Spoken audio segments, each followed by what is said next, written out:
आज गीत के माध्यम से एगो अद्भुत वाकया सुनी कि उनका जेलवे घर बा, हमार घरवे जेल बा। कि उनका जेलवे घर बा, हमार घरवे जेल बा।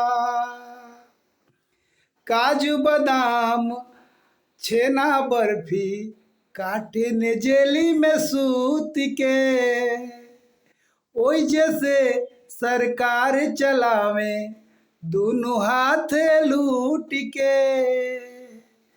एहर मेरी भइल बा जेलर, मर्द हो के बनाइल बानी हम।